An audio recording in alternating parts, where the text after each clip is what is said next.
महर्षी public school Amravati, वर्ग 7वा, विषय मराठी। कालच्या भागामध्ये आपली समस्या व आपले उपाय, आपली समस्या व आपले उपाय हा भाग आपण अभ्यासला। आता आपण बघणार आहोत आणि कालच्या याच्यामध्ये पण रोजनिशी हा भाग किंवा हा पाठ आपण बघितलेला आहे। आपली समस्या आपले उपाय, तर त्याच्यामध्ये आपण बघितलं होतं की हे जे जुने कपडे आहेत याचा काय पुनर्वापर होऊ शकतो। तर आईने सांगितलं होतं की पायपुसणी, तोरण, त्याच्यानंतर आणखी पर्स, हे आईने आणि जॉर्डनने बनवलेलं होतं। जॉर्डन म्हणते, आई किती छान झाल्यात ग या वस्तू, खूपच छान दिसत आहेत। खरंच आपण जुन्या कपड्यांपासून वेगवेगळ्या सुंदर वस्तू बनवू शकतो। यामुळे नक्कीच जुन्या कपड्यांचा पुनर्वापर होईल। आणि त्यानंतर आहे रोजनिशी।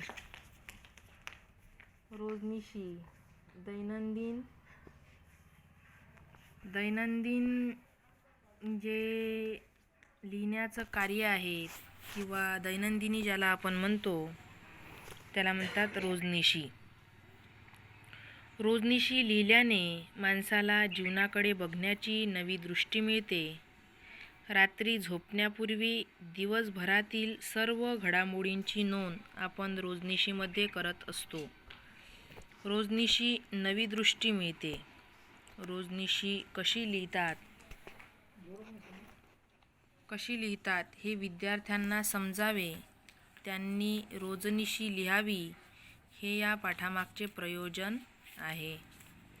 वैष्णवीच्या रोजनिशीचे 4थे पान रिकामे आहे, त्यावर तुम्ही तुमची रोजनिशी लिहा। तर रोजनिशी 14 नोव्हेंबर, त्यानंतर 15 नोव्हेंबर व 16 नोव्हेंबर। 14 नोव्हेंबर, 15 नोव्हेंबर व 16 नोव्हेंबर। आणि एक जे दिलेली आहेत 17 नोव्हेंबरची, तर ती काय आहे, खाली आहे।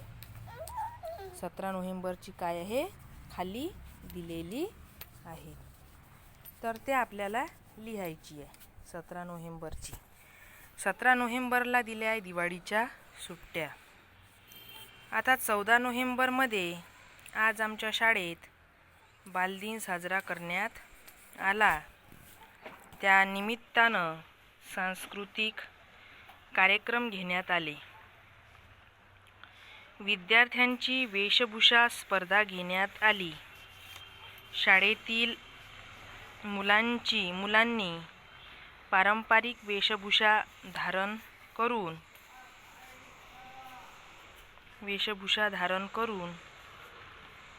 या स्पर्धेत भाग घेतला।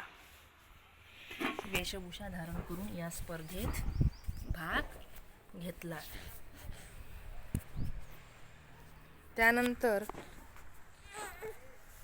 वेशभूषा धारण करून या स्पर्धेत भाग घेतला।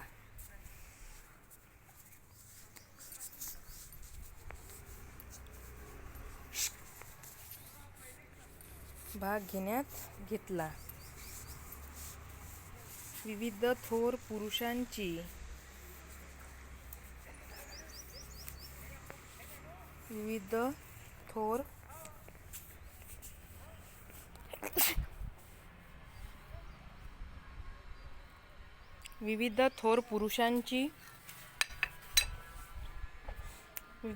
पुरुषांची वेशभूषा धारण करून अनेक मुलांनी त्यांची प्रसिद्ध वचनं सादर केली। या स्पर्धेमध्ये मी क्रांतिज्योती सावित्रीबाई फुले यांची वेशभूषा केली। या कार्यक्रमप्रसंगी प्रमुख पाहुणे डॉक्टर रमेश कोठावडे यांनी अध्यक्षीय भाषणात सर्व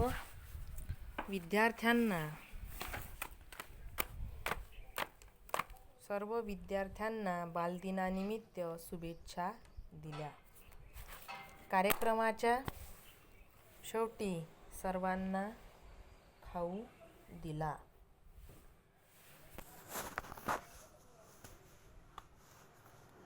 ही झाली 14 नोव्हेंबर रोजनिशी. किती नोव्हेंबर? 14 नोव्हेंबर. आज आमच्या शाळेत बालदिन साजरा करण्यात आला. या निमित्तानं सांस्कृतिक कार्यक्रम घेण्यात आले. विद्यार्थ्यांची वेशभूषा स्पर्धा घेण्यात आली. शाळेतील मुलांची पारंपरिक वेशभूषा धारण करून या स्पर्धेत भाग घेतला. विविध थोर पुरुषांची वेशभूषा धारण करून अनेक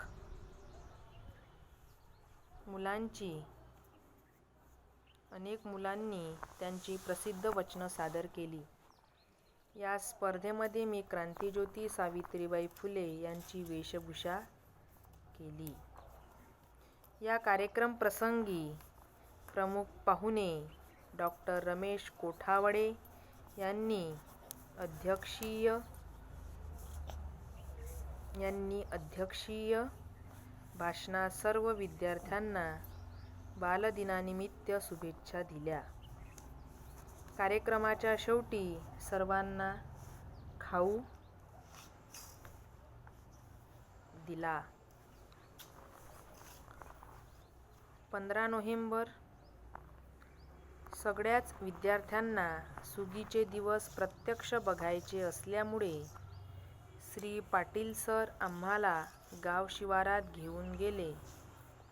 मोत्यासारखी ज्वारी असलेली कणस, तुरीच्या शेंगा, भुईमुगाच्या शेंगा आणि कपाशीच्या बोंडातून डोकावणारा पांढरा शुभ्र कापूस बघून मुलं आनंदी झाली.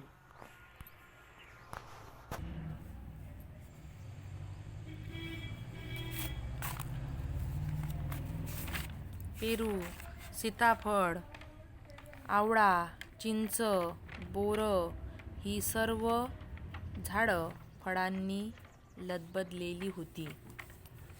फळ खाण्याच्या तीव्र इच्छेनं मुलं बोरीच्या झाडाला दगड मारू लागली. दगडांच्या मारानं भरपूर बोरं खाली पडली. सगळ्यांनी पटपट बोरं गोळा करून त्यावर यथेच्छ ताव मारला. आंबट, गोड, तुरट अशा विविध चवींचा आस्वाद घेतला.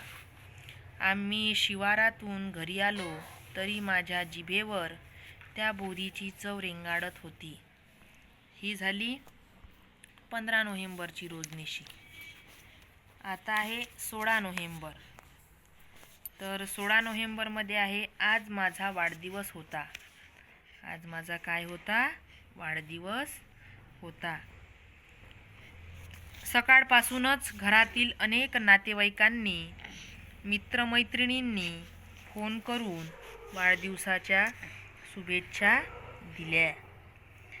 वाढदिवसाच्या निमित्तानं आम्ही आदिवासी समाज कल्याण विभागाच्या एका वसतिगृहात गेलो.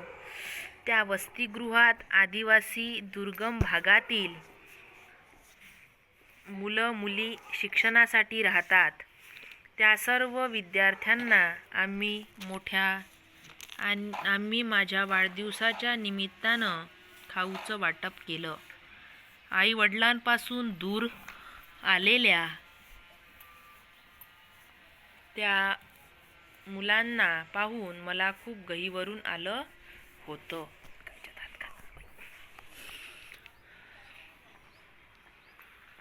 आईबाबांनी मला समजावलं. त्या सर्व मुलांकडे बघून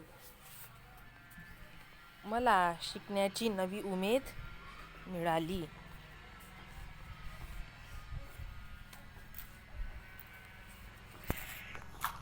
त्यानंतर आहे 15 नोव्हेंबर. किती? 15 नोव्हेंबर. आजपासून आमची दिवाळीची सुट्टी सुरू झाली.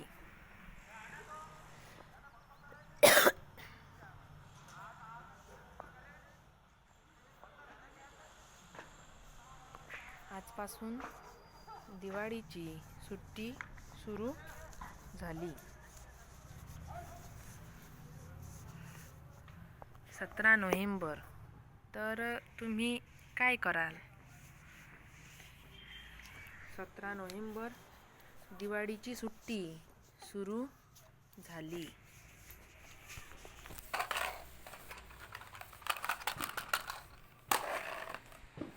दिवाळीची सुट्टी सुरू झाली. तर तुम्ही काय कराल यावर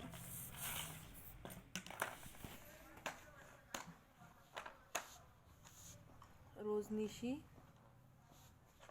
लिहायची आहे. तर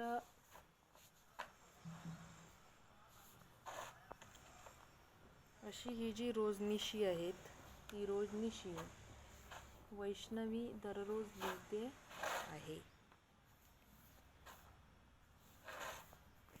इथं म्हटलेलं आहे का ते लिहा आणि वैष्णवीच्या रोजनिशीतील कोणते पान तुम्हाला सर्वात जास्त आवडले? वैष्णवीला गहीवरून आले. का गहीवरून आलं? कारण हे जे इथं राहणारे समाज कल्याणच्या वसतिगृहामध्ये राहत असलेले जे विद्यार्थी आहेत, ते आईवडिलांना सोडून एवढ्या दूरपर्यंत येतात. म्हणून तिला आपण तर सगळ्या सोयीसुविधा आपल्याला उपलब्ध आहेत, तरी आपण त्याचा काय घेऊ शकत नाही, फायदा घेऊ शकत नाही. म्हणून ही जी डायरी आहेत 17 नोव्हेंबरची, तर ती खाली आहेत आणि त्यावर आपल्याला काहीतरी लिहायचं आहे.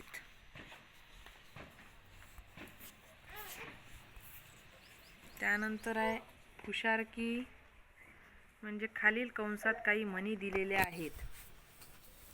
खालील कंसात काही म्हणी दिलेल्या आहेत.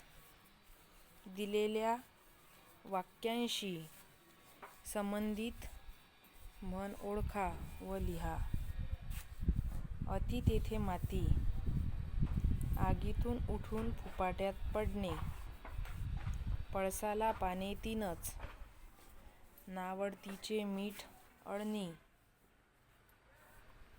थेंबे थेंबे तळ साचे, कामापुरता मामा. कामापुरता मामा.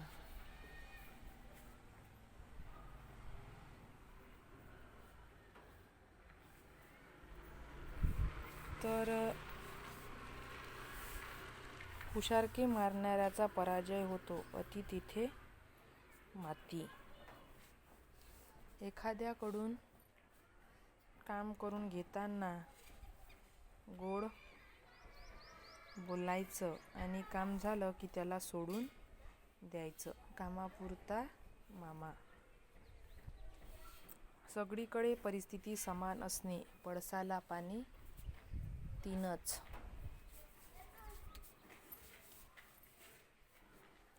थोडे थोडे करून फार मोठे काम करून दाखवणे, थेंबे थेंबे तळ साचे. एका संकटातून बचावणे व दुसऱ्या संकटात सापडणे, आगीतून फुफाट्यात पडणे. कुठल्याही गोष्टीचा अतिरेक केल्यास संपूर्ण नाश होतो. गर्वाचे घर खाली. न आवडणाऱ्या माणसाने कितीही चांगली गोष्ट केली तरी ती वाईट दिसते. नावडतीचे मीठ अळणी. खालील शब्द वाचा. पाऊल, गरीब, चूल, माणूस, जमीन, पाटील, कठीण, फूल, सामायिक, संगीत, शरीर वरील शब्दात शेवटच्या 2 अक्षरांचे निरीक्षण करा. माय डियर स्टूडेंट्स, आज मैं आपको पढ़ाने जा रही हूँ 7th स्टैंडर्ड का मराठी सब्जेक्ट और उसका 12th लेसन रोजनिशी. रोजनिशी मीन्स डेली डायरी. रोजनिशी लिखी गई है स्पेशली इस बात को ध्यान में रखते हुए कि बच्चों को भी एक हैबिट होनी चाहिए डेली डायरी लिखने की. डेली डायरी लिखने से एक अलग नजरिया बन जाता है हमारा लाइफ के लिए. और डेली डायरी से फायदा ये होता है कि हम जो रोज की हमारी इंपॉर्टेंट बातें मेंशन करते हैं वो हमें फ्यूचर में जब कभी हमें याद करनी रहती है पुरानी बातें तो उन डायरी को पढ़कर हम याद कर सकते हैं और वो यादें हमारी बिल्कुल तरोताजा हो जाती है. इस चैप्टर के एक्सप्लेनेशन के साथ में मैं इसका आपको एंटायर क्वेश्चन एंड आंसर्स इसी वीडियो में दूंगी. लिंक नहीं दूंगी क्योंकि कई बार बच्चों को लिंक नहीं मिल पाता है, वो डिस्क्रिप्शन बॉक्स नहीं देखते हैं. तो बहुत सारे मेरे पास मेल्स मैसेजेस आ रहे हैं कि मैम आप आंसर्स भी दीजिए. हालांकि मैं हर वीडियोस का डिस्क्रिप्शन बॉक्स में मेरे आंसर्स का लिंक रहता है, बट बच्चों को नहीं मिल पाता है. इसके कारण मैं इसी वीडियो के एंड में इसके आंसर्स देने वाली हूँ. तो आप आंसर्स के लिए जरूर से देखिएगा अंत तक ये वीडियो. और बिल्कुल बहुत ही इजी है ये एक्सप्लेनेशन इसका मराठी का और आराम से समझने वाला एक्सप्लेनेशन है. तो चलिए शुरू करते हैं. बट एक बात जो मैं हमेशा कहती हूँ शुरू करने से पहले वो है कि अगर आपको मेरे वीडियोस पसंद आते हैं और बहुत यूजफुल हो रहे हैं तो प्लीज इसे लाइक करना ना भूलिए. और अगर आप मेरे चैनल के लिए नए हैं तो जरूर से सब्सक्राइब कीजिए ताकि आपको मेरे नए नए वीडियोस रोज के मिलते रहे और आपकी स्टडीज में बिल्कुल भी कमी ना हो. और साथ ही साथ एक छोटी सी रिक्वेस्ट, अपने इन वीडियोस को जरूर से अपने फ्रेंड्स के साथ शेयर कीजिए. तो चलिए शुरू करते हैं. रोजनिशी. रोजनिशी मीन्स डेली डायरी, जो कि मैंने अभी आपको बताया है. रोजनिशी लिहिल्याने माणसाला जीवनाकडे बघण्याची नवी दृष्टि मिलते. मतलब रोजनिशी डेली डायरी लिखने से इंसान को लाइफ के तरफ, अपने लाइफ के तरफ देखने का एक नया नजरिया मिलता है. A new outlook, a new view towards the life. रात्री झोपण्यापूर्वी दिवसभरातील सर्व घडामोडींची नोंद आपण रोजनिशीमध्ये करत असतो. अब वो कह रहे हैं कि रात्रि झोपण्यापूर्वी, रात को सोने से पहले जो भी डायरीज लिखते हैं, अपनी डेली डायरी लिखते हैं, वो हमेशा रात के समय लिखी जाती है सोने से पहले. क्योंकि दिन भर में जो कुछ भी हुआ है वो सारी हम खबर उसमें लिखते हैं, इम्पॉर्टेंट बातें जो भी हमें याद रखनी है. तो दिवसाभरातील यानी दिन भर में जो भी हुआ है सर्व घडामोडीची मतलब जो कुछ भी हमारे लाइफ में हुआ है, जो भी हमने किया है वो सब. नोंद मीन्स नोट डाउन करना, डायरी में नोट डाउन करना. आपण रोजनिशी मध्ये करत असतो. ये हम डेली डायरी में करते हैं. जो हमारा डेली का जो काम है, डेली हम जो भी हमारा दिन बीतता है उसके बारे में जो भी हम होता है हमारे लाइफ में डेली में, वो हम उस डेली डायरी में नोट करते हैं. रोजनिशी कशी लिहितात हे विद्यार्थ्यांना समजावे. मतलब रोजनिशी डेली डायरी कैसे लिखना चाहिए ये हम इस स्टूडेंट्स को समझाना चाहते हैं. त्यांनी रोजनिशी लिहावी हे या पाठामागचा प्रयोजन आहे. और इस लेसन का मेन पर्पस क्या है कि बच्चे रोजनिशी यानी डेली डायरी अपनी बनाएं, वो अपने डेली डायरी लिखें. वैष्णवीच्या रोजनिशीचे 4थे पान रिकामे आहे. मतलब वैष्णवी नाम की लड़की है, ये उसकी डेली डायरी है, यहाँ पे बताई गई है. 3 डेज का तो यहाँ पे लिखा है डेली डायरी में. 4th डे का हमें लिखना है, वो हमारे लिए होमवर्क है. तो वो मैंने आपको क्वेश्चन आंसर सेक्शन में दिया है. रोजनिशीचे 4थे पान रिकामे आहे, त्यावर तुम्ही तुमची रोजनिशी लिखा. तो उस पर तुम अपनी रोजनिशी लिख सकते हो, अपना डेली का लाइफ लिख सकते हो. वैष्णवीला एक नवीन छंद जडला आहे. छंद यानी हॉबी. तो वैष्णवी को एक नया छंद लगा है, नई हॉबी लगी है, हॉबी उसने फॉलो की है, पाल रही है. ती नियमितपणे रोजनिशी लिखते, नियमितपणे रेग्युलरली डेली डायरी लिखती है. तिने लिहिलेली 3 दिवसांची रोजनिशी वाचूया. तो उसने जो 3 दिन की जो डेली डायरी लिखी है वो हम यहाँ पे अभी रीड करेंगे. शुरुआत हो रही है 14 नवंबर से. 14 नवंबर की हम रोजनिशी पढ़ेंगे. आज आमच्या शाळेत बालदिन साजरा करण्यात आला. तो यानी ये वैष्णवी ने 14 नवंबर को क्या किया है, उसके साथ क्या क्या हुआ है स्कूल में, घर में, बाहर, अंदर, वो सब कुछ जो भी उसे सब लगता है कि वो इम्पोर्टेंट है, उसे डेली डायरी में मेंशन करना है, वो सारी बातें यहाँ पे ये बता रही है। तो गौर से समझ के ले लो बच्चों, बहुत इंपॉर्टेंट है ये। आप भी कर सकते हो अपने, अगर आपको मराठी लैंग्वेज नहीं आती है तो आप अपनी जो भी भाषा आपको आती है उस भाषा में लिख सकते हो। एक डेली डायरी मेंटेन करो, देखो कितने दिन तक मेंटेन कर सके हो, और अगर डेली करते हो तो बहुत ही अच्छी बात है। आज आमच्या शाळेत बालदिन साजरा करण्यात आला, यानी आज हमारे स्कूल में बालदिन यानी चिल्ड्रंस डे सेलिब्रेट करना हुआ, सेलिब्रेट किया हमने। साजरा करण्यात आला मतलब सेलिब्रेट करना। या निमित्तानं सांस्कृतिक कार्यक्रम घेण्यात आले, और इस चिल्ड्रन डे के उपलक्ष्य पे हमारे स्कूल में कौन सा प्रोग्राम हुआ? Cultural program. सांस्कृतिक कार्यक्रम मीन्स कल्चरल प्रोग्राम। विद्यार्थ्यांची वेशभूषा स्पर्धा घेण्यात आली, स्टूडेंट्स की हमने फैंसी ड्रेस कंपटीशन ली थी। विद्यार्थ्यांची यानी स्टूडेंट्स, वेशभूषा यानी फैंसी ड्रेस, स्पर्धा यानी कॉम्पिटिशन ली गई थी। शाळेतील मुलांनी पारंपरिक वेशभूषा धारण करून या स्पर्धेत भाग घेतला। तो स्कूल के सभी बच्चों ने, मोस्टली सभी बच्चों ने पारंपरिक यानी कि ट्रेडिशनल वेशभूषा, ड्रेस धारण करून यानी पहनकर आए, और उन्होंने कंपटीशन में हिस्सा लिया। विविध थोर पुरुषांची वेशभूषा धारण करून अनेक मुलांनी त्यांची प्रसिद्ध वाचनं सादर केली। यानी जो भी हम बने हैं आज, विविध थोर पुरुषांची यानी कि जो ग्रेट लीडर्स रहे हैं, ग्रेट पीपल रहे हैं, ऐसे लोगों की हमने वेशभूषा धारण करी है। यानी कि हमने ऐसे लोगों का फैंसी ड्रेस में एक पर्सनालिटी को अडॉप्ट किया है, फैंसी ड्रेस में हम बने हैं, और त्यांनी प्रसिद्ध वचनं सादर केली। और जो भी हम ग्रेट पर्सनालिटी बने हैं उनके कुछ फेमस लाइंस या उनके बारे में यहाँ पे हमने बोला है। यानी हम फैंसी ड्रेस कंपटीशन में जब पार्टिसिपेट करते हैं तो हम क्या करते हैं, जो भी हम बनते हैं उसी चीज के विषय में कुछ बोलते हैं। तो यहाँ पर जो ये थोर पुरुष यानी कि ग्रेट लीडर्स, बड़े बड़े आदमी जो बने हैं, जैसे शिवाजी महाराज हो गया, सावित्रीबाई फुले हो गया, गोपाल गणेश आगरकर, बहुत सारे लीडर्स हमारे कंट्री में हुए हैं। तो ऐसा कोई भी लीडर बनते हैं तो वो जो भी बनेंगे उसके लाइफ के बारे में वो थोड़ा सा कुछ बताएंगे, बोलेंगे भी।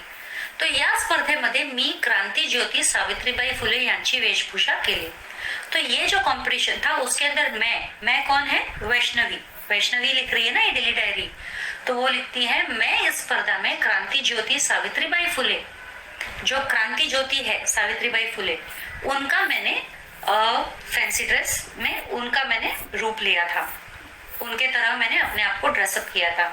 अब सावित्रीबाई फुले कौन है ये हमें पता है। सावित्रीबाई फुले जो हमारे भारत की पहली महिला शिक्षक, first female teacher Savitribai Phule, और वो बहुत ही ब्रेव थी और बहुत ही मेहनत से, दिल से समाज सेवा का काम करती थी, पढ़ाने लिखाने का काम करती थी, और सामाजिक क्षेत्र में बहुत ही एकदम कॉमन वर्क नहीं बोल सकते हैं हम, मतलब कोई साधारण काम नहीं किया उन्होंने, बहुत ही इम्पोर्टेंट वर्क उन्होंने सार्वजनिक क्षेत्र में किया है, सोशल वर्क में किया है। तो मैं उनकी वेशभूषा मैंने करी थी, मैं उनकी तरह तैयार होकर आई थी। या कार्यक्रम प्रसंगी प्रमुख पाहुणे डॉक्टर रमेश कोठावळे यांनी अध्यक्षीय भाषणात सर्व विद्यार्थ्यांना बाल दिन निमित्त शुभेच्छा दिल्या। मतलब ये कार्यक्रम में हमारे जो चीफ गेस्ट बनकर आए थे वो थे डॉक्टर रमेश कोठावळे। तो who was the chief guest in this program? कार्यक्रम प्रसंगी के जो चीफ गेस्ट थे, प्रमुख पाहुणे डॉक्टर रमेश कोठावळे यांनी अध्यक्षीय भाषणात सर्व विद्यार्थ्यांना बाल दिन निमित्त शुभेच्छा दिल्या। यानी कि जब उन्होंने भाषण दिया था, वो अध्यक्ष के रूप में हमारे स्कूल में आए थे और एज अ चीफ गेस्ट, तो जब उन्होंने भाषण दिया तो उन्होंने अपने भाषण में सभी बच्चों को चिल्ड्रंस डे की बधाई दी आणि कार्यक्रमाच्या शेवटी सर्वांना खाऊ दिला। And at the end of the program सभी बच्चों को नाश्ता भी कराया। खाऊ दिला मतलब नाश्ता देना। अभी दूसरा हम करेंगे 15 नवंबर। 14 नवंबर का तो ये हो गया, उसके स्कूल में जो प्रोग्राम था। 15 नवंबर को क्या था? सगळ्याच विद्यार्थ्यांना सुगीचे दिवस प्रत्यक्ष बघायचे असल्यामुळे श्री पाटील सर आम्हाला गाव शिवारात घेऊन गेले। अब यहाँ पे इस दिन उसने क्या किया वो बता रही है कि सभी बच्चे जो है उनको सुगीचे दिवस प्रत्यक्ष बघायचे असल्यामुळे, सुगीचे दिवस मीन्स हार्वेस्ट डे, जब हार्वेस्ट होता है खेतों में, यानी कटिंग होती है जब क्रॉप्स की, तो उसे हम हार्वेस्टिंग कहते हैं, हार्वेस्टिंग डे, दैट इज सुगीचे दिवस इन मराठी, सुगीचे दिवस, जब हम क्रॉप्स को हार्वेस्ट करते हैं। तो सभी बच्चों के मन में ये बात थी कि उन्हें ये दिन देखना है कि कैसे क्रॉप्स को हार्वेस्ट किया जाता है। तो प्रत्यक्ष बघायचे असल्यामुळे, मतलब सभी बच्चों को देखना था एक्चुअली खुद से, तो इसी वजह से श्री पाटिल सर जो है हम सभी बच्चों को गांव शिवारात घेऊन गेले, हम सभी बच्चों को गांव में और उनके सराउंडिंग एरिया में लेके गए। गांव शिवारात मतलब गांव और उसके आसपास की जगह। मोत्यासारखी ज्वारी असलेली कणसं, तुरीच्या शेंगा, भुईमुगाच्या शेंगा आणि कपाशीच्या बोंडातून डोकावणारा पांढरा शुभ्र कापूस बघून मुलं आनंदी झाली। मतलब वो कह रहे हैं कि मोत्यासारखी ज्वारी असलेली कणस, ज्वारी को हम सोरघम कहते हैं इंग्लिश में, और इसके जो दाने होते हैं, कॉर्न में जो दाने होते हैं एकदम मोती जैसे गोल गोल राउंड राउंड और सफेद रंग के होते हैं। ज्वारी मतलब थोड़े से क्रीमिश व्हाइटिश कलर में होती है, जैसे ज्वारी बाजरी हम कहते हैं, तो ज्वारी is white in colour end बाजरी इज ग्रेइश इन कलर। तो वो ज्वारी के हमको दाने दिखे खेतों में एकदम मोती जैसे चमकदार। फिर तुरीच्या शेंगा। अब व्हाट इज तुरीच्या शेंगा? तुरी मीन्स तुअर दाल, लेकिन कौन सी तुअर दाल? जैसे मटर होते हैं, पीस, ग्रीन पीस है ना, वो छिलके में जैसे आते हैं, वैसे ही तूर की दाल एक छिलके में आती है, मटर के जैसे छिलके में आती है, तो वो उसको तुरीच्या शेंगा बोलते हैं, मतलब वो कवरिंग में आती है, उसकी वेजिटेबल वगैरह बनती है। भुईमुगाच्या शेंगा मतलब जो हमारा सिंगदाना, जो प्रॉपर ग्राउंडनट, जो प्रॉपर कवरिंग में आता है, जिसको हम फोड़ के खाते हैं शिंगदाना, वो भुईमुगाच्या शेंगा। आणि कपाशीच्या बोंडातून डोकावणारा पांढरा शुभ्र कापूस, और जो कॉटन बर्ड्स हैं, उस कॉटन बर्ड्स में से कॉटन जो सफेद सफेद दिखकर आ रहा है, पांढरा शुभ्र कापूस बघून, ये सब देखकर मुलं आनंदी झाली, बच्चे बहुत खुश हुए। पेरू, सीताफळ, आवला, चिंच, बोर ही सर्व झाडं फळांनी लदबदलेली होती। मतलब गांव शिवार में जब हम गए तो वहाँ इतने सारे झाड़ थे फ्रूट्स के, जैसे पेरू यानी ग्वावा, सीताफळ यानी कस्टर्ड एप्पल, आवड़ा दैट इज आमला, चिंच यानी टैमरिंड इमली, बोर को हम बोरी कहते हैं। ये सारे झाड़े जो है, ये सारे झाड़ जो है फलों से लदे हुए थे, यानी भरे हुए थे फलों से पूरे। आणि फळं खाण्याच्या तीव्र इच्छेने मुलं बोरीच्या झाडाला दगड़ मारू लागले, और ये फल खाने की इतनी तीव्र इच्छा हो रही थी बच्चों को कि सब बच्चे बोर के झाड़ के ऊपर पत्थर मारने लग गए ताकि बोर नीचे गिरे और वो खाए। दगडांच्या मारानं भरपूर बोरं खाली पडली, और ये पत्थर के मारने से बहुत सारे बोर नीचे गिरे, मानो जैसे बोर की बारिश हो गई। सगळ्यांनी पटपट बोरं गोळा करून त्यावर यथेच्छ ताव मारला।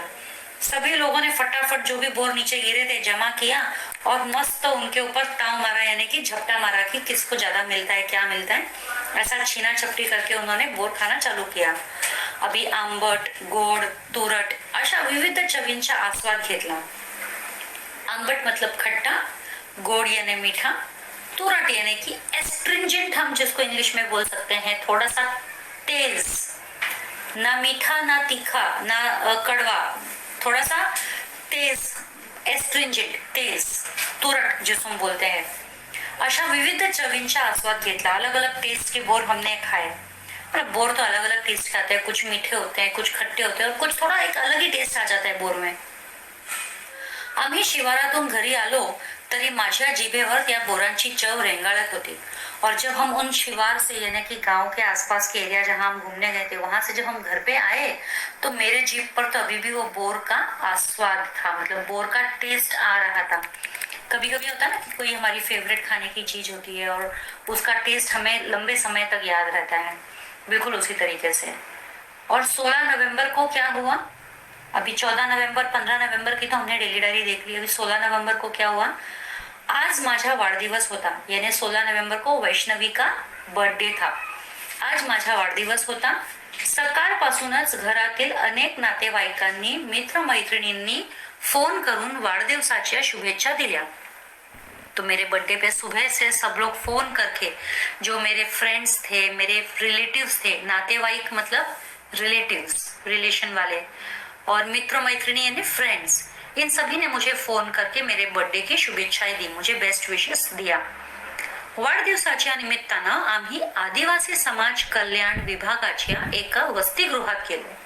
क्योंकि आज मेरा बर्थडे था, इसीलिए हम एक ऐसे जगह पे गए थे जो कि आदिवासी समाज कल्याण विभाग का एक वसतिगृह था. मतलब एक वस्ती यानी कि हम एक लोकल पॉकेट बोल सकते हैं, बस्ती, हिंदी में अगर बस्ती कहा जाए तो एक छोटा सा विलेज टाइप बना हुआ. तो एका वसतिगृहात गेलो. तो ये आदिवासी समाज कल्याण विभाग क्या है? आदिवासी मतलब ट्राइबल एरिया, हम पता है ट्राइबल पीपल होते हैं.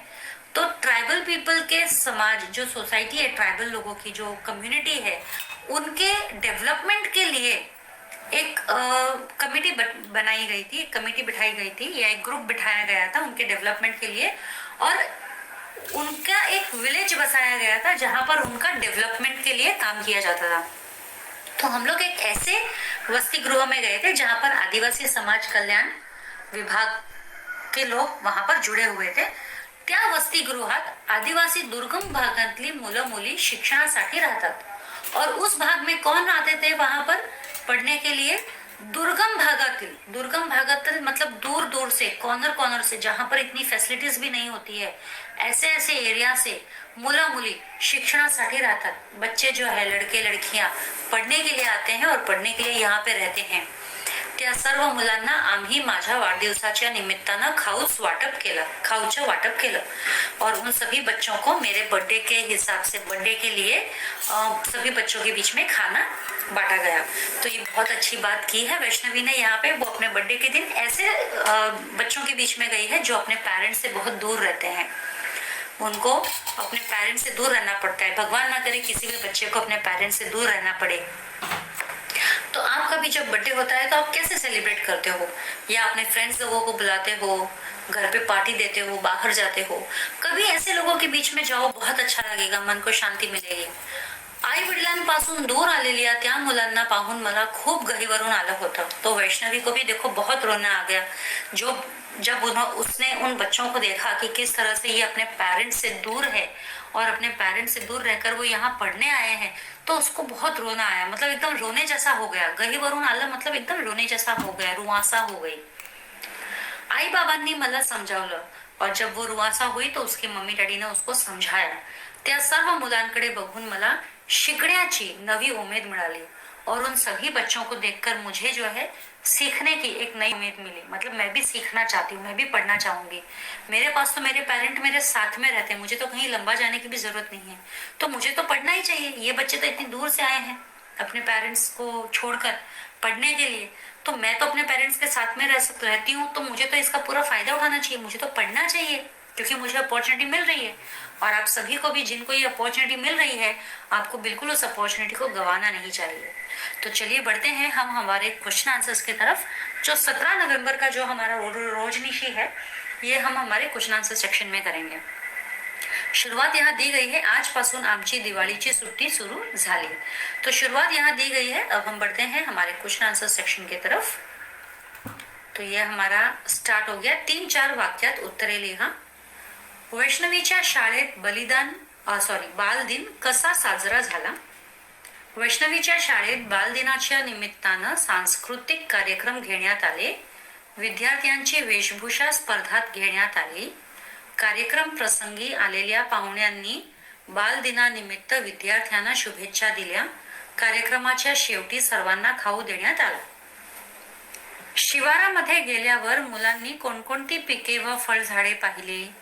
शिवारामध्ये गेल्यावर मुलांनी ज्वारी, तुरी, भुईमूग आणि कपाशी ही पिके, तर पेरू, सीताफळ, आवळा, चिंच, बोर ही फळझाडे पाहिली. वैष्णवीचा वाढदिवस कशा प्रकारे साजरा झाला? वैष्णवीला वाढदिवसानिमित्त नातेवाईकांनी, मित्रमैत्रिणींनी फोन करून शुभेच्छा दिल्या. वैष्णवी आपल्या आई बाबांबरोबर आदिवासी समाज कल्याण विभागाच्या एका वसतिगृहात गेली. तिने वाढदिवसाच्या निमित्ताने वसतिगृहातील मुलांना खाऊचे वाटप केले. अशा प्रकारे वैष्णवीचा वाढदिवस साजरा झाला. का ते लिहा. वैष्णवीच्या रोजनिशीतील कोणते पान तुम्हाला सर्वात जास्त आवडले? वैष्णवीच्या रोजनिशीतील 16 नोव्हेंबर या दिवसाचे पान मला सर्वात जास्त आवडले. या दिवशी मित्रमैत्रिणी बरोबर बर्थडे पार्टी करण्यापेक्षा वैष्णवीने तिचा वाढदिवस आदिवासी दुर्गम भागातील वसतिगृहातील मुलांबरोबर साजरा केला. वैष्णवीला गहीवरून आले. वसतिगृहातील आदिवासी दुर्गम भागातील मुलं-मुली शिक्षणासाठी आई वडिलांपासून दूर राहतात हे पाहून वैष्णवीला गहिवरून आले. ये रोजनिशी का जो नेक्स्ट पेज है वो करने वाले हैं. वैष्णवीच्या रोजनिशीतील चौथे पान रिकामे आहे, त्यावर तुम्ही तुमची रोजनिशी लिहा. तो पहला लाइन तो वहां दिया हुआ था. आजपासून आमची दिवाळीची सुट्टी सुरू झाली. सुट्टी असूनही मी लवकर उठली